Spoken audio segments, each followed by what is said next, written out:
Não é segredo que muitos líderes políticos e militares deixaram um legado de violência por onde quer que tenham passado. Gengis Khan, Pol Pot e Hitler são bons exemplos de tiranos que, seja dentro ou fora de seus países, foram responsáveis diretos ou indiretos por milhões de mortes no decorrer da história. Entretanto, é sabido que eles não foram os únicos. Outros ditadores e conquistadores estão espalhados pelos séculos com contagens de corpos que chegam a marcas igualmente impressionantes. E mesmo assim, não são tão discutidos ou até mesmo temidos pelo público geral. Um desses nomes desconhecidos é o do rei Leopoldo II da Bélgica. Ele promoveu o genocídio de mais de 10 milhões de africanos no Estado Livre do Congo. Quer saber mais sobre a herança de sangue do homem que é considerado o Hitler belga?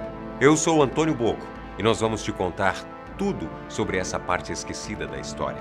Seja muito bem-vindo ao Fatos Responde. Por que os humanos? Por que o arco-íris tem Por que o sete mel não cores? estraga? Por que o mar é azul? Por que o céu é azul? Vamos começar entendendo o contexto histórico da situação. Leopoldo II reinou na Bélgica de 1865 até sua morte em 1909. Seu reinado englobou grande parte do conflito denominado Partilha da África, quando vários países europeus e os Estados Unidos resolveram reivindicar e colonizar terras africanas sem respeitar a divisão prévia do continente. Isso, além de gerar situações problemáticas entre os povos de cada território, também preparou o terreno para o que se tornaria a Primeira Guerra Mundial, já que muitos países não conseguiam entrar em consenso em relação à concorrência imperial. Comparada à França e ao Reino Unido, a Bélgica não foi muito expressiva quanto aos territórios conquistados. Possuía apenas o Estado Livre do Congo. No entanto, ele funcionava de maneira diferente das demais colônias controladas pelos países europeus. O Congo era tratado como uma propriedade de Leopoldo,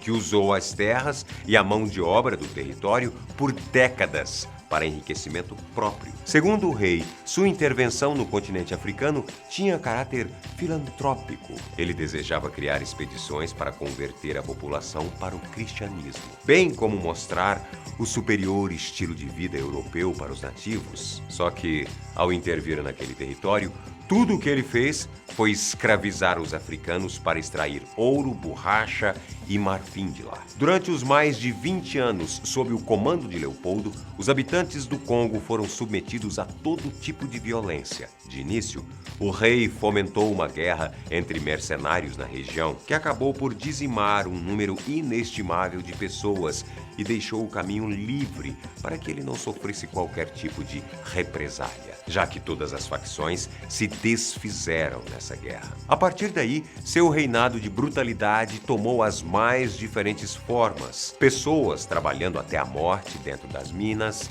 vilas sendo dizimadas para dar lugar a plantações e até mesmo mutilações para escravos que não cumpriam a cota diária. Quanto a esse último caso, a situação era tão horripilante que quando o escravo já havia perdido as duas mãos, os homens de Leopoldo cortavam os membros de sua esposa ou de seus filhos. No censo de 1909, a população do território foi estimada em 10 milhões, metade dos 20 milhões que viviam antes da intervenção filantrópica. Nenhum foi dado como refugiado.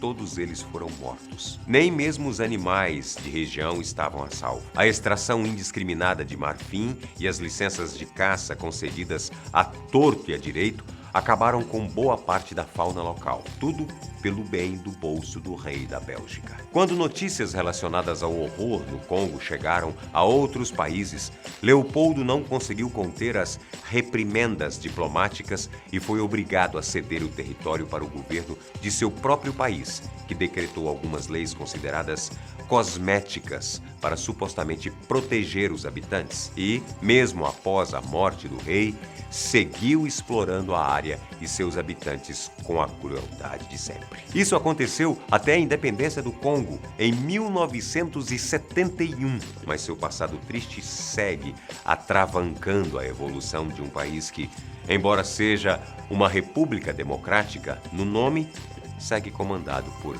ditadores sanguinários. Assustador isso, né? Por que você acha que não ouvimos falar sobre Leopoldo II na escola? Por que ele não é considerado uma tragédia humanitária tão grande quanto Hitler? Deixe as suas opiniões sobre esse assunto aqui embaixo nos comentários e nos vemos no próximo Fatos Responde. Muito obrigado por sua companhia e até a próxima.